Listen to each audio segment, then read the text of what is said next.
how's your week been? Things have been alright here. Another week. I managed to get some sculpting done this week, and I've been working on these characters here, the new Spriggans, that are based on certain contemporary political characters, which will hopefully, once I've had a bit of a chat with the caster about how we're going to go about them, they'll hopefully be on Kickstarter at the end of next week. I've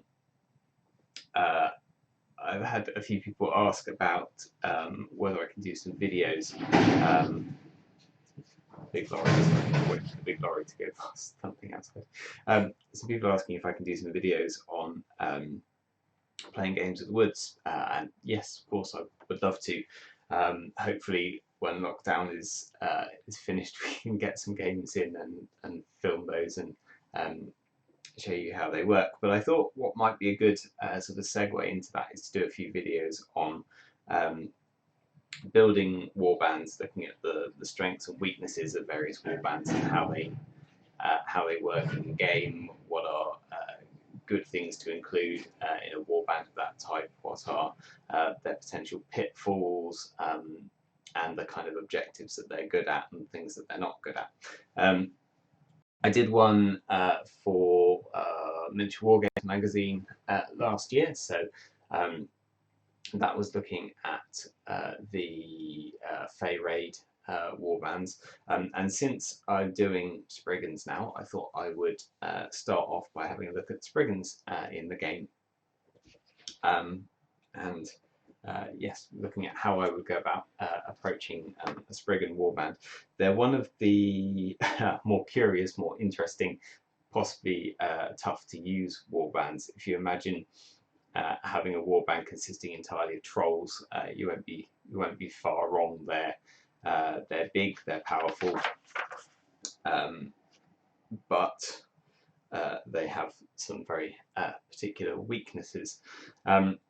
Strengths of a Spriggan warband: obviously they're quite large, they're quite strong, they're one of the few base troops whose strength goes above 3 before you start adding any skills or equipment into them.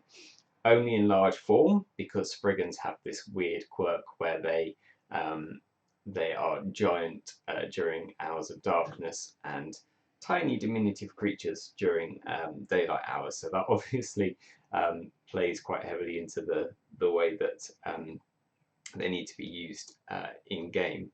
But we'll start off just considering them as giants, because that's the state that you would naturally want to run them in. So they're one of the few creatures that has a strength of 4, and their stamina is 7. Sorry, not their stamina. Their endurance is 7 when they're big creatures. But naturally, having a strength of 4 means that their stamina is 8 as well. So they're big, they're tough, they're stompy creatures, and they're pretty difficult to stop. They come with night vision as standard, because they're naturally out and about at night, so that's not to be sniffed at, particularly coupled with their ability to call the crows. Not all of them do, but the leaders of a Spriggan warband can call crows, and sprigs can as well. And what that does is create areas of darkness on the table, because a flock of crows blocks out the sunlight to a particular area, and that's helpful for keeping your Spriggans in giant state when they need to be in giant state during hours of daylight, but also you can temporarily blind your opponents that don't have night vision, whilst your guys will be totally fine. They can see in those circumstances. They're giant creatures, certainly in nighttime state, and that's a positive and it's a negative. It's a skill, so it does confer a positive benefit, and you get a benefit to your impact on hits if you're a giant creature. But it's also a bit of a double-edged sword, because giant creatures are much easier to hit with missile weapons, because they stand out. They stand out a lot more. Warband-wise, you start off with a leader who is absolutely average for a Spriggan. Spriggans are very, very samey across the board. You get a bit of variation, but not an awful lot. Leaders you can customize, you can give them an extra point of wisdom, an extra point of courage, or an extra point of strength. Because to be the leader of a Spriggan warband, you've got to be smarter than the other Spriggans, which doesn't take a lot because Spriggans are pretty dim, or you've got to be stronger. But they're not cheap upgrades. You're looking at 3 points for a point of wisdom or courage, or 5 points for a point of strength. So they're negligible. Yeah, not going to give you a particularly high advance.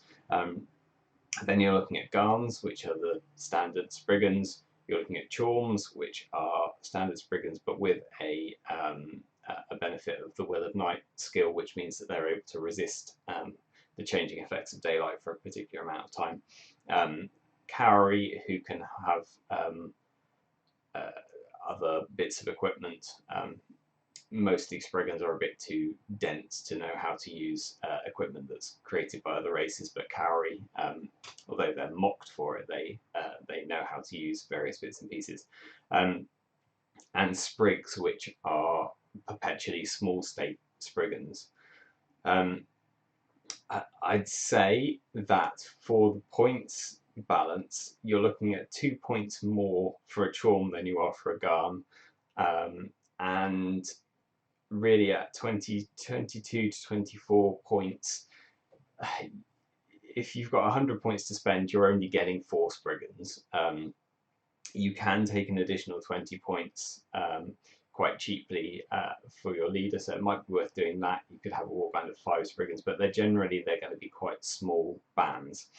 And you're not making big savings picking Garns over Chorms. You're certainly not making enough savings to get extra troops straight off the bat. So I would say it's always worth going for Chorms over Garns, because you have that Will of Night skill.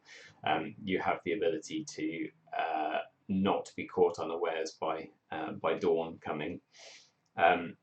Cowrie, also helpful to have at least one in your warband, because you get any domestic weapon or domestic or weapon item for free with them, and you can pick an additional domestic or weapon item for just a single point. So that's a good way to fill up some spare points.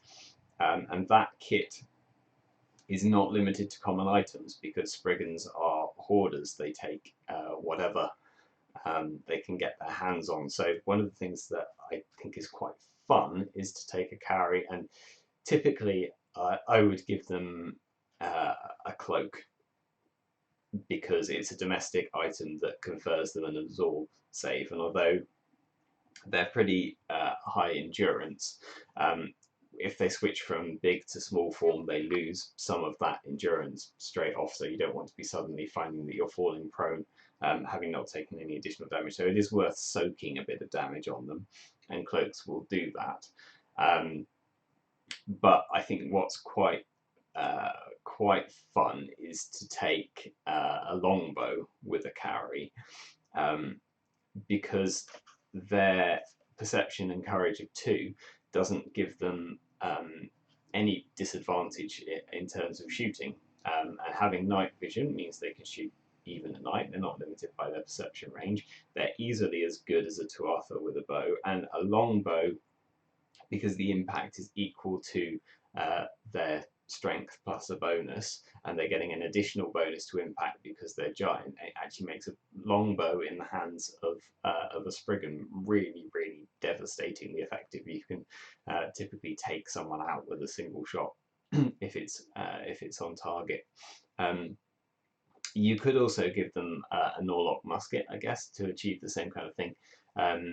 Difficulty with the Norlock musket is that it will require an expenditure of stamina from your guys every time you fire it, because it's a powder weapon. But that might not be such a big disadvantage, because Spriggans have a lot of stamina to spare typically. You've got a stamina of 8.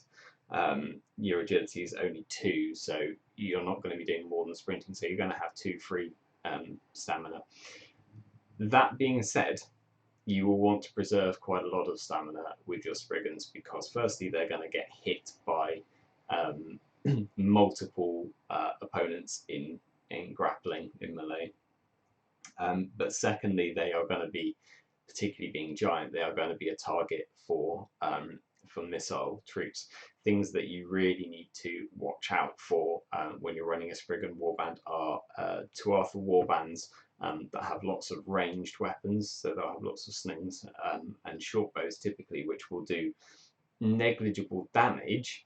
But if they've got a lot of them, then they can wear the stamina down.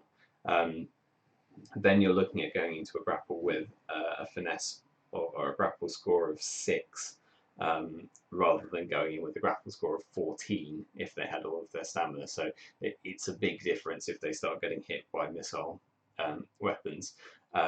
Norlocks, muskrats with high power ranged weapons can blow a Spriggan away pretty quickly because they're big, they stand out. So look out for high power ranged weapons. And massed combat, as I say, and that there's one very specific area that you will find mass combat hitting you, and that's Whist Hounds from Fey raids. If you've got a pack of Spriggan bases are recommended to be 50 mil wide, so you're easily going to get 6 Whist Hounds around that, and if they hit all together and they're all and you're not able to defer some of the damage from them, then that can be quite a serious thing for a Spriggan band, particularly if you've got only a small number of Spriggans. If you're only looking at a warband of 4 or 5, you're going to struggle to provide support for all of your guys and achieve your objectives. Subjective objectives for the Spriggan warbands, there are 2 that are very obvious choices.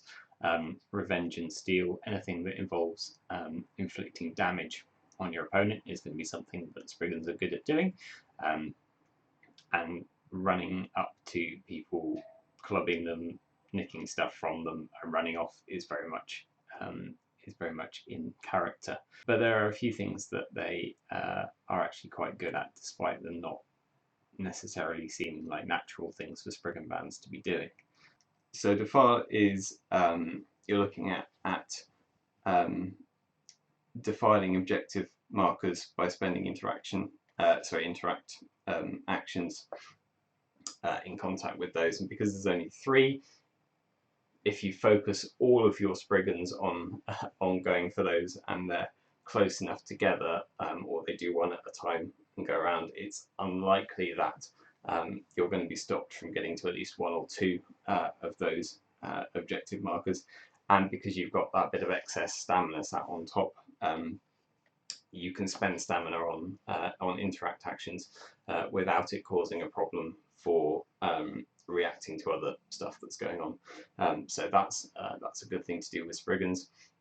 Escape can be quite a good thing to do with Spriggans, because halving your stamina it's going to still mean you can't sprint, but it's not going to severely reduce your capability to react to things. So you can still do a normal walk move and have Spriggans on top, have stamina on top to react to other stuff that's going on. Whereas, say, a Tuatha with a stamina of 6, that's halved. That goes down to 3. They can do a walk move, but then they're exhausted. They can't do anything else. So that extra bit of stamina on top means that falling to half stamina isn't necessarily a problem. Rescue is an interesting one,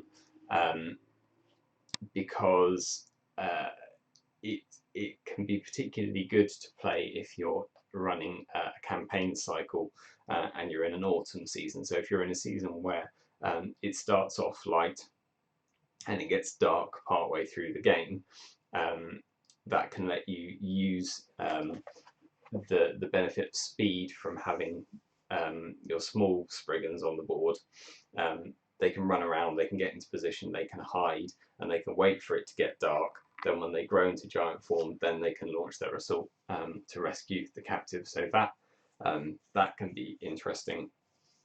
to play, and totem and horde objectives work quite nicely as well, because as with the file, you've got lots of extra interact.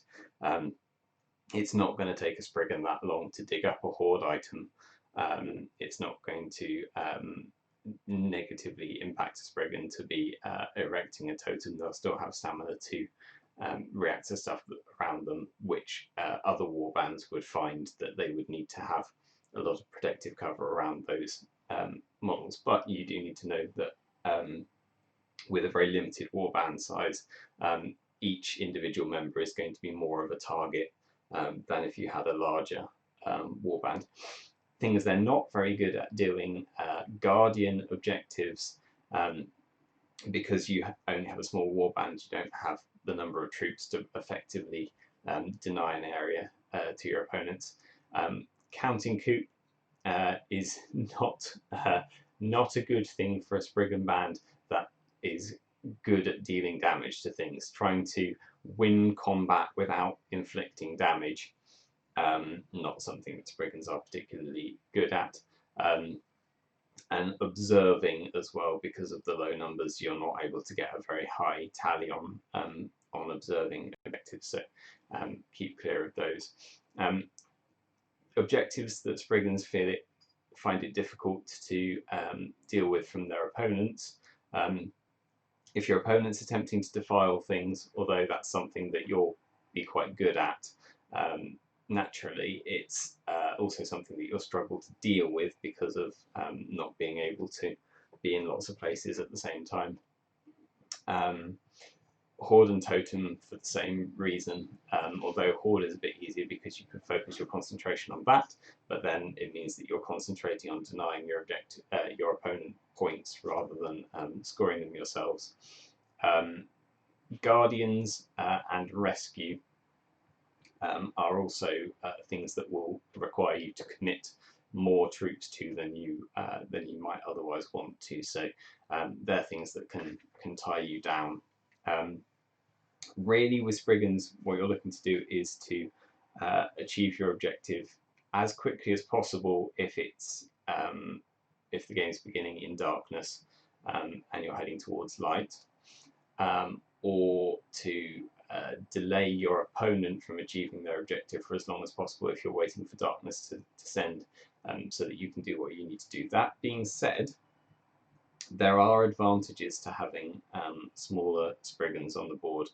A small Spriggan has an agility of 3, and although its strength drops to 1, that does mean that they're able to get around the board significantly quicker because their stamina is still at 6. So they're able to get around the board a lot bigger than big Spriggans. If you can move and hide and move and hide and move and hide, you can get into position a lot better. If you're trying to retrieve an objective, then obviously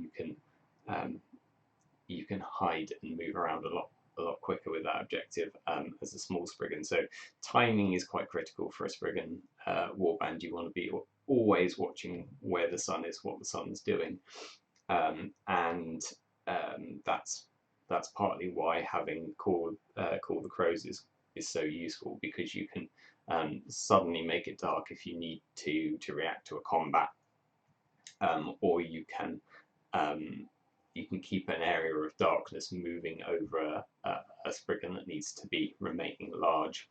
And that's one of the reasons why Sprigs, the perpetually small Spriggans, are comparatively expensive. I mean, they're on a par with Tuatha in terms of their stat line, but they're 3 points more points-wise.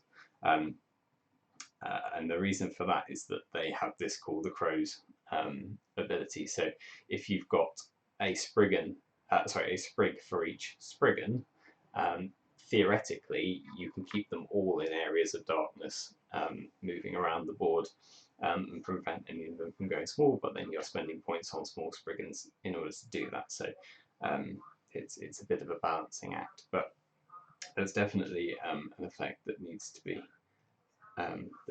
used.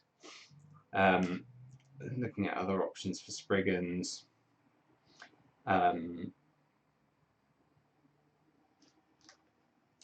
Oh yeah, so the other thing that Sprigs have, which is a benefit, which actually Cowrie have as well, is that they are not they're not unwelcome. So if you are playing in a campaign, Spriggans going into settlements and buying things is not really a thing that they're able to do. They might stomp in and take them and incur the retribution of the inhabitants, but Sprigs, because they're small, are obviously able to sneak into settlements and steal things without attracting too much attention. So if you are running a campaign game,